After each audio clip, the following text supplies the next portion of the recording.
ملګرو سوفیان ولې وفات شو او څه وجه وه چې د 400 واینز کم ټیم چې و هغه د دې سره مرسته ونه کړه. دا وخت که تاسو وګورئ که نه صادق کم چې د 400 واین کم آنر دی د هغې کم پیجونه چینل چې چلوي د هغې داسې بار بار ویډیو راځي او باقاعده په یو ویډیو کې کنځل رد بد هم خلکو ته ویل دي چې آیا ما چې کم دی خپل ټول وس د دې سره وکړو خو زه نور څه کولی نه شم او لکه اخر کار چې کم دی د هغې داسې زه به ووایم چې د سوفیان نه چې کم دی هغه لاس وینځله وایي چې آیا زه د دې سره نوره مرسته نه کوم خو د بده مرغه او ډېر د افسوس تر تاسو ته وایم چې سوفیان چې کم دی هغه هم د دې فاني دنیا نه لاړو.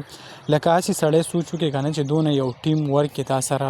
سوفیان کار وکړو تاسو کم په زراو ویډیو چې دي هغې کې کار کړی دی خلک یې خندولي دي ستاسو کم سکرپټ چې دی پرې ښایسته شوی دی ستاسو کومه ویډیو چې ده هغه پرې ښایسته شوې ده خو کله چې په هغې باندې سخت وخت راغی او کله چې د هغې کم حالات خراب شو نو بیا د 400 واینز یا کم د هغو کم ټیم چې دی د یو کس د هغو سره ونه درېدو نو په دې وجه چې کم دی خلک ډېر زیات خفه او غوسه دي دې کم صادق ته خو به هر حال د هغې کم مرګ چې دی هغه مخې ته شو او د دې فاني دنیا نه چې کم دی لاړو. تاسو به کتلي وي د ډېرو زیاتو ورځو نه چې کم دی هغه په هسپتال کې داخل و بار بار چې کم دی ما تاسو سره د هغې کم ویډیو چې دي هغه هم شریک کړی وي تاسو کتلی وي خو اخر کار د دې فاني دنیا نه هغه رخصت شو.